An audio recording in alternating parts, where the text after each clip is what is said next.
on a donc vu nos trois intervenants. On est un peu en retard, mais on va quand même prendre, si vous en avez envie, un petit quart d'heure, 20 minutes pour échanger entre eux, échanger avec vous. S'il y avait des questions dans la salle, c'est le moment de les poser et elles sont les bienvenues. Évidemment, vous êtes à froid, il n'y aura pas de questions de suite. Du coup, moi, j'en avais prévu une petite en joker et j'en ai une qui me vient de suite. Anthony, je te donne un petit rap de temps par rapport à ma question. Tu parles du shot qu'on a quand on est dans le gameplay, quand on récupère des petits objets. J'aimerais que tu nous expliques un peu mieux comment il fonctionne, ce petit shot d'adrénaline, ce petit côté de drogue là, que comment tu génères chez les gens dans un jeu vidéo. Faut leur donner des cadeaux. Si Candy Crush a aussi bien marché, c'est parce que c'est hyper bien fait, quoi. Enfin, c'est vraiment, ça explose à l'écran, il y a des couleurs, il y a des images, on sait ce qu'on a gagné. Alors, généralement, j'ai tendance à dire que... Alors c'est là où il y a une vraie différence entre le jeu vidéo et la série, c'est que généralement une série, on gagne rien, on perd rien, quoi. Enfin, en vrai, on va pas perdre des choses avec une série à part du temps, vous allez me dire, ou de l'intelligence, ça vous regardez peut-être pas les bonnes séries. Alors que le jeu vidéo, vous allez dans le jeu lui-même, vous allez gagner des choses et qui vont augmenter votre personnage ou vous allez avoir plus d'objets, vous allez être plus puissant, etc. C'est la base du jeu vidéo. Et ce qui rend, je pense, le côté feuilletonnant très compliqué. C'est-à-dire, s'ils sont arrivés à faire 20 ou 30 ans de soap opéra, c'est qu'à un moment, leurs histoires n'évoluent pas vraiment. Enfin, elles font du surplace quand même. À aucun moment, personne n'est devenu un super-héros et a commencé à tabasser tout le monde dans les décors du soap opéra. Donc ça reste vraiment la même chose tout le temps. Et c'est d'ailleurs ce qui est rigolo avec Plus belle la vie, par exemple. Je suis désolé, je vais parler de Plus belle la vie, mais je suis obligé. Parce que c'est formidable, c'est un truc. Enfin, c'est fou qu'en France, on arrive à produire autant de choses, autant de minutes par jour, c'est du génie. Voilà. Mais ce qui est bien avec Plus belle la vie, c'est qu'il y a des moments, il y a eu des intrigues qui sont allées tellement loin que c'était très compliqué de revenir dessus. C'est-à-dire, à un moment où, quand le méchant de votre saison 6 ou 7, c'était Satan, littéralement Satan, vous êtes allé trop loin en fait, donc vous pouvez plus revenir en arrière, enfin genre c'est foutu, c'est un peu genre voilà. Depuis il y a beaucoup d'occupations sur les ponts, donc les gens ont un peu oublié, mais voilà. Et en fait ce shot c'est vraiment un cadeau, quoi, c'est vous lui donnez quelque chose. Et c'est pas le joueur qui doit se rendre compte qu'il y a quelque chose en plus. C'est vraiment ce qu'on appelle le feedback, c'est hyper important, donc c'est le retour, hein, c'est ce qui vient à l'image, c'est quand vous gagnez quelque chose, ça pop à l'écran, c'est énorme, ça brille, il y a des étoiles, ça clignote, il y a une musique, et c'est à ça qu'on devient accro en fait, comme on devient accro au générique de Sortie Rock dans mon cas, où on devient accro au petit bruit du chronomètre de 24, etc., qui sont vraiment pour moi des mécanismes, je vais peut-être pas pavlovien parce que c'est pas vraiment la même chose, mais c'est des habitudes qu'on prend et qu'après on ne peut plus lâcher, quoi. Je sais que j'ai des amis journalistes dans la salle. Est-ce que tu penses que ce genre de shots, ce sont des choses qu'on peut retrouver dans des projets web documentaires, par exemple ? Alors, le web docu, moi, chaque fois que j'étais... Non, mais alors c'est compliqué parce que je dirais oui, mais je vois pas d'exemple là maintenant tout de suite, donc c'est un peu compliqué. Moi, le problème du web docu, je trouve que c'est généralement trop sérieux pour y appliquer une couche de feedback coloré qui clignote partout et qui fait des étoiles dans les yeux. Mais là, j'ai pas de... Voilà. Je sais que For McMoney, par exemple, je l'ai pas fini. Parce que d'un moment, j'ai oublié qu'il existait. Parce qu'en fait, le problème d'Internet, c'est qu'il faut quand même y aller. En fait, il n'y a pas quelque chose qui vient vous chercher. For McMoney aurait été sur mon téléphone. J'aurais reçu des notifications. J'aurais fini, je pense. Il y a un autre jeu hyper important. Il faut jouer à Lifeline sur iOS et Android. Ça coûte 1,50€, je pense. C'est un jeu dont vous êtes le héros. Sauf qu'il vous envoie des messages sur votre téléphone. C'est formidable. C'est très très bien. Vous êtes obligé d'aller... Parce qu'il vous appelle à l'aide et du coup... Vous êtes obligé, parce que vous répondez aux notifications, car vous êtes un esclave du téléphone. Donc, j'arrête de parler, c'est promis. Oui, non, tu fais des choix, oui, tu joues pas vraiment. Enfin, j'arrête. Ça vous donne envie de réagir ou pas encore ? Je refais une ou deux questions pour vous chauffer un peu, peut-être. Arnaud, vas-y, tu as... Alors, j'ai une question, peut-être plus particulièrement pour Marc. On entend souvent parler de la règle des 3 premiers épisodes, c'est-à-dire qu'en général, une audience, elle va rester accrochée à une série ou elle va décrocher à peu près à la fin du 3e épisode. C'est là que, a priori, ça se joue pas mal. Est-ce que ça conditionne votre écriture sur une série de dire il faut mettre le paquet sur les 3 premiers épisodes ou qu'il y ait les plus gros cliffhangers ou pas du tout ? Alors, en fait, on n'est pas conditionné de cette façon-là. Alors c'est assez drôle parce que j'ai vu qu'il y avait une étude où en fait suivant les séries, il y a même des gens qui démarrent à l'épisode 6 de je sais plus quelle série. Enfin bon, c'est très très étonnant. Et j'ai même vu que sur une étude par exemple où où nous, par exemple, on a fait, avec les témoins, on a fait une moyenne de 5 millions de spectateurs. Et bien, en fait, on apprend après que ce ne sont pas les mêmes spectateurs qu'il y avait au début, qu'il y en a qui sont partis, puis qu'il y en a qui sont arrivés au milieu. Bon, pourtant, des épisodes se suivent, mais il n'y a pas de souci avec ça. Donc c'est très compliqué sur la tenue du spectateur. Par contre, là où on est conditionné, on va dire ça comme ça, c'est par le diffuseur. C'est qu'en France, on les diffuse par deux. Et que oui, il faut avoir les 2 premiers épisodes, donc la première semaine, qui soient bien. C'est-à-dire que la fin du deuxième doit être très forte pour être sûr de faire revenir le spectateur la semaine d'après. Parce qu'après, une fois qu'il est revenu au moins une fois et qu'il a vu les 2 autres, a priori, mais bon, vous voyez que ce que je viens de dire avant annule ce que je vais dire là, a priori, il est acquis. Donc il y a une base qui fait que bon, ça tient. Mais les 2 premiers, c'est le challenge, quoi. Sachant que le deuxième est vraiment un pivot énorme, parce qu'on passe, ça c'est très très mal foutu en France, on passe en 2e partie de soirée. Donc à la limite, les gens ils viennent, première partie de soirée, bon bah ça va. 2e, il faut qu'ils restent, sachant qu'ils vont se lever le lendemain, et etc. etc. Donc et pour l'instant, tout ce qui est sur le net, les plus et compagnie ne sont pas... c'est pas encore complètement... Il n'y a pas encore assez de spectateurs pour que la télé puisse se dire on s'en fout, on le fait quand même, et puis ça sera, les gens le verront quand ils auront envie. Alors que c'est vrai que moi, 10%, là, dernièrement, 10%, la série, je ne l'ai pas regardée en direct, hein, je l'ai regardée sur mon iPad, sur Plus, quoi. Bon. Mais c'est pas encore un réflexe qui est considéré comme étant acquis et qui fait que on peut miser là-dessus en se disant ça sera vu autrement. Donc les 2 premiers épisodes sont vraiment très importants. Mélanie, juste, je fais une petite remarque et je te passe la parole. Chez Arte, les directeurs de programme nous expliquent que quand ils font des programmes pour le web et quand ils font des programmes pour la télé, c'est 2 approches différentes, dans le sens où quand on met un programme en l'antenne, on sait qu'on aura une base de 500 000, 1 million de personnes qui vont regarder parce qu'ils mettent Arte le soir quand ils rentrent à la maison, quoi. Quand ils mettent une web-série sur leur site arte.tv.com, l'audience de base elle est de 0. S'il n'y a personne qui pousse un peu la série, s'il n'y a personne qui est capable de l'amener, il n'y a personne qui vient nativement sur le site. Mais parce que Anthony a dit l'essentiel, il faut y aller. Alors que c'est pas quelque chose qui vient à soi. Donc c'est pas la même démarche. Vas-y Mélanie. Oui, merci. Donc, avant de commencer ma question, je voudrais dire à Davy, fan de Battlestar Galactica, et Anthony, fan de Jurassic Park, je suis pour. Donc, j'ai une question en fait pour Marc aussi. Vous avez écrit des séries pour Canal+ et pour France 2, entre autres. Du coup, est-ce que ça change, donc 2 diffuseurs différents, est-ce que ça change l'écriture en fait? Parce qu'on sait qu'aux États-Unis, faire des séries pour des networks ou faire des séries pour du câble, c'est totalement différent dans les stratégies de diffusion, mais aussi dans les stratégies d'écriture. Donc je voudrais savoir si vous avez pris ça en compte, si c'est flagrant aussi en France, enfin, comment ça se passe? Oui, alors c'est quand même pas du tout le même gap qu'il peut y avoir entre HBO et ABC. On n'est pas du tout dans ce gap-là en France avec Canal+ et France Télévisions. Donc c'est pas le même gap. Alors après, oui, il y a quand même des différences. Les lignes éditoriales sont pas les mêmes. Jusqu'à maintenant, Canal+, je dis jusqu'à maintenant parce que c'est en train de bouger un poil, mais je pense surtout aux revenants qui n'étaient pas sur cette ligne-là, mais c'est vrai que jusqu'à maintenant, ils avaient une ligne qui était sexe, violence et corruption. En gros, bon. Et jusqu'à Versailles, jusque chez les Borgia, sexe, violence et corruption partout. Bon. Donc c'est vrai que ça a été un compliqué, même nous par rapport à la série Pigalle, parce que c'était... Évidemment, il peut y avoir sexe, violence et corruption à Pigalle, ça marche bien, mais c'était pas vraiment ce qu'on voulait, et on voulait aller vers quelque chose de plus onirique. On a réussi à le faire, mais ça a coincé quand même sur la saison 2, qui n'a pas existé à cause d'une ligne éditoriale qui ne correspond pas à ce que nous, on voulait faire. Enfin, il y a eu un clash sur la question de la ligne éditoriale.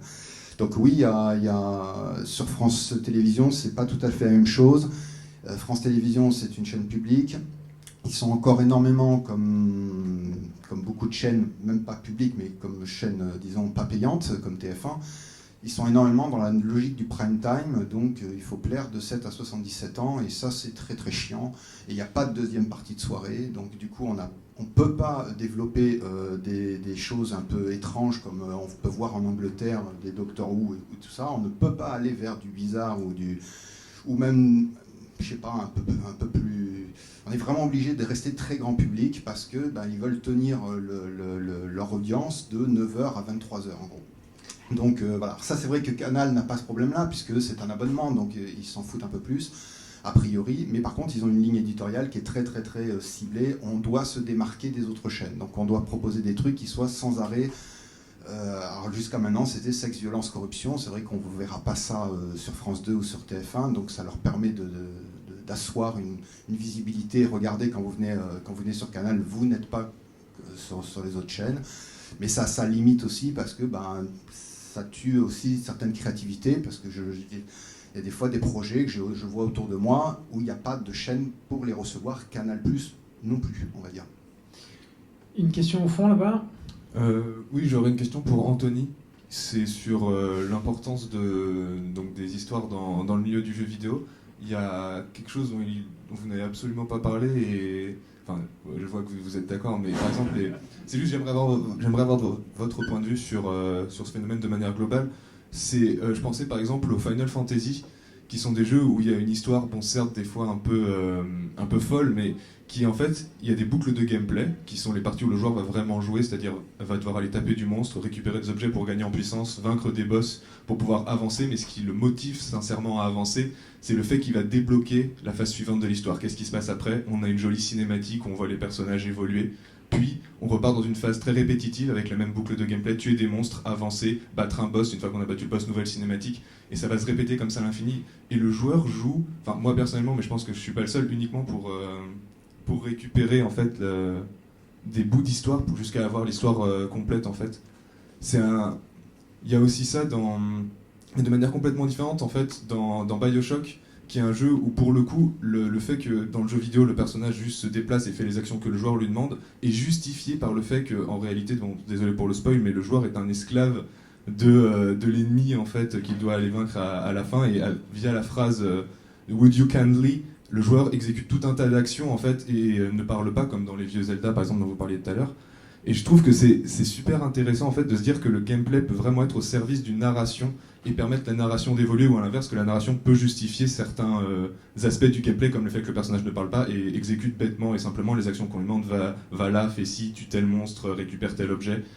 Et le dernier élément aussi, que la dernière interaction entre le gameplay et l'histoire que je trouve intéressante, c'est par exemple, j'ai joué à Skyrim, vous en parliez tout à l'heure, et un jour je me balade dans la forêt et je tombe sur un personnage qui court poursuivi par d'autres personnages, et donc j'abat ses poursuivants et il me dit oh, merci, vous m'avez sauvé la vie, etc. Et il m'embarque dans une petite quête dont je me souviens pas particulièrement, mais ce qui m'a marqué, c'est j'en ai parlé autour de moi avec d'autres joueurs de Skyrim, ils ne l'ont jamais croisé.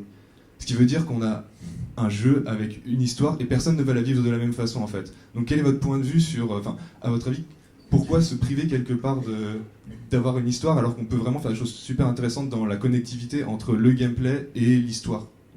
Là j'ai cité juste 3 manières auxquelles j'ai pensé. Donc la deuxième conférence de ce soir commence maintenant, super. Non, en fait, je vais passer sur le premier exemple, parce que les jeux japonais c'est un truc complètement différent, je pense. Final Fantasy, tu parles. Final Fantasy, c'est un jeu japonais, donc les jeux japonais sont quand même extrêmement différents des jeux occidentaux. Ça commence un peu à se mélanger maintenant, mais à une époque, c'était 2 philosophies absolument différentes, je trouve, surtout en termes de narration. Donc ça, c'est beaucoup trop long, je vais pas en parler. Blabla. Pour le deuxième, il faut savoir que BioShock, ce petit twist de gameplay est arrivé 3-4 mois avant la Gold. Donc en fait, avant que le moment où le jeu soit terminé, ils se sont dit ça pourrait être sympa pour l'histoire. Donc ça, c'est assez rigolo, mais là en plus, on peut en parler pendant des heures de BioShock, donc voilà. Pour le dernier, par contre, ce dont vous parlez, c'est l'émergence de narration, via des accidents de jeu, et ça, par contre, c'est absolument génial. Mais c'est là où Minecraft est formidable. C'est parce que Minecraft, c'est des Lego dans un ordinateur. Les gens, pour ceux qui ne connaissent pas Minecraft, c'est un jeu dans lequel on peut se balader dans un monde ouvert qui est généré aléatoirement, récupérer des ressources et construire sa maison, faire un élevage de cochons, faire une arme, des boucliers, et donc il n'y a pas vraiment de but ou d'histoire, c'est chacun joue comme il veut. Et en plus c'est très très joli, moi j'aime beaucoup, visuellement je trouve ça vraiment très chouette Minecraft, c'est plus joli que ça en tout cas. C'est un succès immense, c'est un des plus gros jeux ces dernières années, c'est un truc, normalement si vous avez des enfants ils y jouent, et si vous avez moins de 30 ans vous y avez joué, normalement. Voilà. D'ailleurs, c'est rigolo puisque Telltale, qui a fait Jurassic Park, donc, a fait un jeu narratif de Minecraft qui n'est pas très bien. Parce que justement, on s'en fout de leur histoire, elle est pas très intéressante. Ce qui est bien avec Minecraft, c'est qu'il n'y a pas d'histoire, c'est les gens qui créent leurs propres histoires. C'est ma sœur qui reconstruit le Parthénon parce qu'elle avait envie de faire ça et qui a passé des heures à regarder des vidéos, enfin des images sur internet du Parthénon et qui ensuite l'a copié bloc par bloc et qui après se baladait dedans et faisait semblant qu'elle était Athéna et après elle m'en parlait et on jouait ensemble. Et enfin, ça c'est un truc d'une richesse absolue. Mais c'est elle qui l'a. Non, voilà, c'est typiquement ça, quoi. C'est des blocs, des gros blocs qu'on aligne. Et enfin, c'est comme si se dire aujourd'hui, je vais faire un jeu comme Minecraft dans lequel il y a une émergence une émergence d'histoire via de gameplay. C'est un vœu pieux. C'est comme si je disais, je vais faire le prochain Star Wars. Enfin, ça n'a aucune valeur, quoi. Minecraft est un peu un accident. Enfin, il y a quand même des choses derrière, mais c'est. Et si vous n'avez pas joué, c'est absolument incompréhensible. Si vous n'avez pas joué, c'est bien, mais c'est très bien. Enfin, c'est formidable, mais c'est formidable parce que les gens ils font ce qu'ils veulent dedans, quoi. Enfin, et comme vous le disiez, la plupart des belles histoires de jeux vidéo que j'entends, c'est pas oh là là, ce personnage, qu'est-ce qui était émouvant. C'est non, j'ai lancé une grenade dans la Jeep, quand on est sorti avec les potes, elle a explosé, on est tous morts. Voilà. Donc voilà. Et surtout sur Skyrim, ce qui est rigolo, donc Skyrim c'est une très grande carte, et du coup le lendemain à l'époque on y jouait avec des collègues, le lendemain à table on passait 1h30 à parler de ce qu'on avait fait la veille, quand on jouait tous au même jeu. Genre t'as fait ça, moi j'ai fait ça, t'as vu ça, il y a un dragon, il y a un dragon, super, faut que j'y aille et tout. Donc on s'est raconté des histoires nous-mêmes par rapport à ce qu'il y avait, par rapport au jeu qu'il y avait sur le. Enfin c'est des Lego, c'est toujours des Lego. Voilà, moi je me souviens.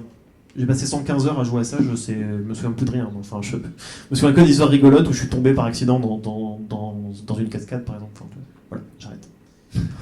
C'est pas grave.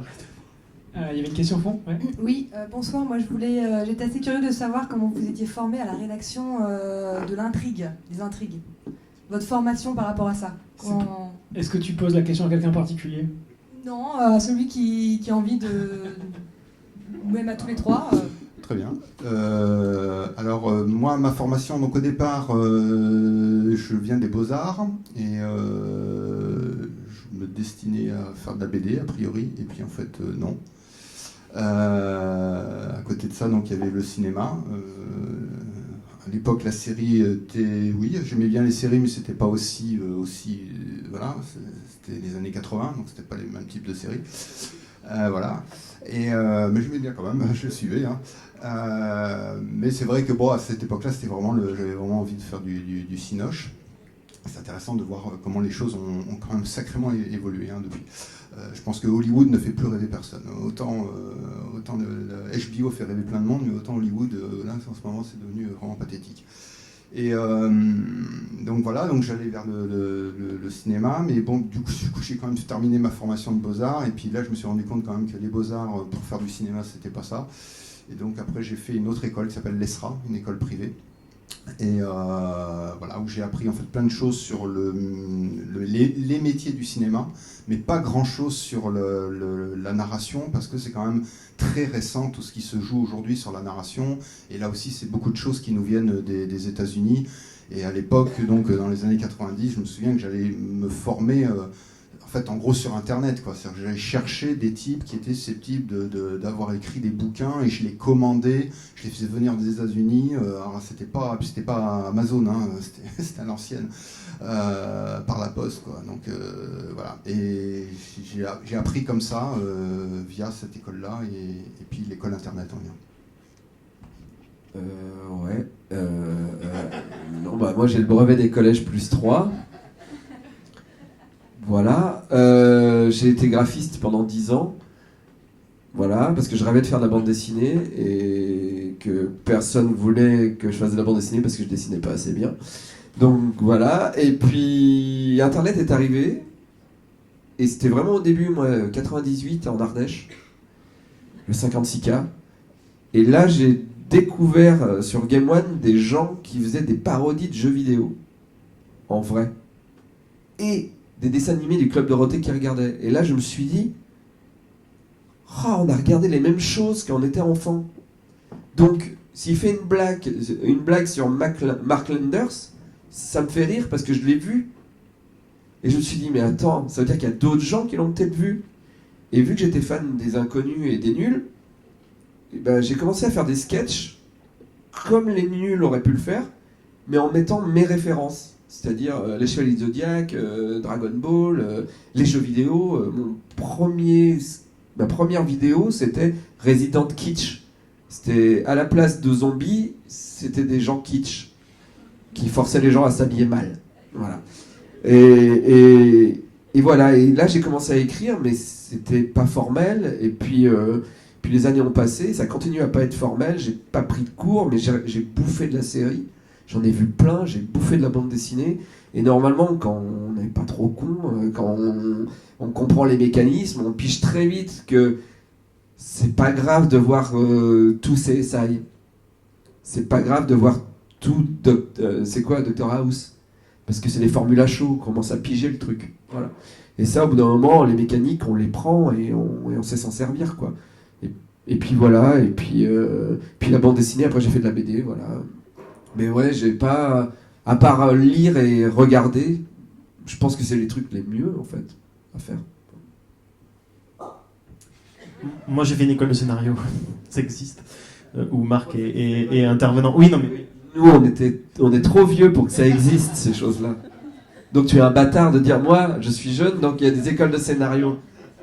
Le Conservatoire européen d'écriture du visuel, où j'ai fait mes 2 ans d'études, existe depuis les années 90. Donc c'était pas une excuse, David, tu n'as pas le droit de dire ça. La réponse, c'est écrire. Faut écrire, en fait. Faut écrire tout le temps, écrire. Et puis à un moment, on commence à prendre des automatismes, et on en a. Enfin, voilà. Enfin, la formation, ça aide vachement, il n'y a pas à dire, mais écrire. Et après, il faut lire 1 ou 2 livres de merde, genre Story et enfin, je dis de merde parce qu'il faut lire. Enfin, non, je reformule, excusez-moi. Non, c'est pas ça. C'est qu'en fait, t'en lis 2 et tu veux plus jamais en lire aucun parce qu'ils se répètent, c'est la même chose, mais écrit différemment. Et ça vaut le coup de les lire, mais il faut en lire 1 ou 2 et après, il faut arrêter. La dramaturgie de Lavandier et Story de Maki, c'est très bien, et après, il faut écrire. Je voudrais décomplexer des milliards de gens, parce que moi, je suis complexé. Et je ne sais pas écrire. Je ne peux pas faire une phrase sans faute. J'ai que le brevet des collèges. Je suis nul en orthographe, en grammaire. J'ai 2 personnes qui ont le bac, qui sont payées pour corriger ce que j'écris. Mais je vends mes scénarios. Voilà. Donc, si vous ne savez pas écrire, vous pouvez savoir écrire. Voilà. Non mais, en fait, si tu as de l'imagination, c'est pas grave de ne pas savoir écrire. Si tu sais créer des dialogues, si tu sais écrire des dialogues, c'est pas grave de ne pas savoir les écrire sans faute, quoi. Voilà. Donc voilà, je tiens à te dire qu'il faut oser, parce qu'il y a plein de gens qui m'envoient des messages en disant c'est quoi tes études, moi je suis nul en français, est-ce que voilà, je suis pas littéraire? On s'en bat les couilles.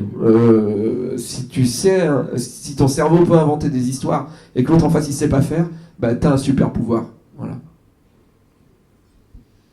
Boum, la conclusion. Des questions peut-être encore aussi? Ouais, vas-y. Et peut-être une dernière, après on va arrêter, je pense. Moi j'ai une question du coup plus pour David, mais en fait un peu pour tout le monde. C'est vous parliez donc du coup du feuilleton et tout ça, et d'écrire surtout sur les personnages, mais vous par exemple vous faites de la BD. Est-ce que c'est le même processus d'écriture au final, ou même pour le jeu vidéo? Est-ce qu'on écrit de la même façon pour ramener les gens, ou pas du tout? Ça dépend en fait. C'est compliqué. Je sais pas si t'as lu La Petite Mort. Bah si, j'ai le tome 3 dans mon sac d'ailleurs. D'accord. Bah, La Petite Mort, c'est ce que j'appelle de l'improvisation bande dessinée. C'est-à-dire que moi je déteste avoir un plan parce que je m'emmerde. Et en fait je suis mon premier public. Et quand j'écris un truc et que d'un seul coup je me dis et s'il mourait, tout le monde serait triste. Et je suis super content. Mais il faut pas que je le prévoie. T'imagines, une BD c'est 96 pages. Si au début je commence à écrire et je me dis à la fin, lui il meurt. C'est 96 pages, c'est 8 mois de dessin. Si pendant 8 mois je sais déjà ce qui va se passer à la fin, j'ai envie de me foutre une balle, quoi. Je dessine pas. Il y a des BD. Au début, j'écrivais comme on me disait. C'est-à-dire que je faisais mes pages, j'écrivais mon scénario, et puis quand c'était fini, je commençais à dessiner. Sauf que toutes ces BD-là, je les ai jamais dessinées, puisque l'histoire, elle était finie. Donc, moi, je l'avais déjà écrite, mon histoire, j'avais pas besoin de la dessiner, je la connaissais. Et donc, ça marchait pas. Donc, moi, mon concept, maintenant, pour écrire La Petite Mort, par exemple, c'est... J'écris un synopsis, mais de ça, où je mets les thèmes. Et je vois à peu près où ça peut aller. Et vu que c'est des gags en 3 cases, 6 cases, je dessine des cases. Je fais des gags. Voilà. Et après, c'est moi qui fais la mise en page. Donc je prends mon InDesign, c'est le logiciel de mise en page, et je mets mes pages. Voilà. Et des fois, j'en dessine 30 sans savoir où je vais. Et après, c'est un jeu de post-it où je me dis, bon, ça pourrait faire au début, ça pourrait faire là, ça c'est au milieu, ça c'est intéressant. Ah, j'ai inventé ce personnage, il est cool, je vais le mettre là. Et après, j'ai des trous. Et après, je remplis les trous.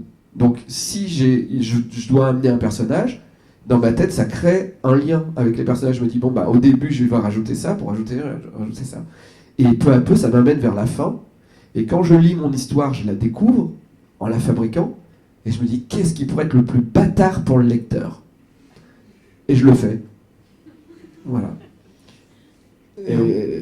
On va s'arrêter là, je pense. Ah bon ? T'as bien fini le truc là, et ça me permet de couper pour qu'on aille. Mais quand je travaille avec un dessinateur, je suis obligé d'écrire. Voilà. En tout cas, merci d'être venu.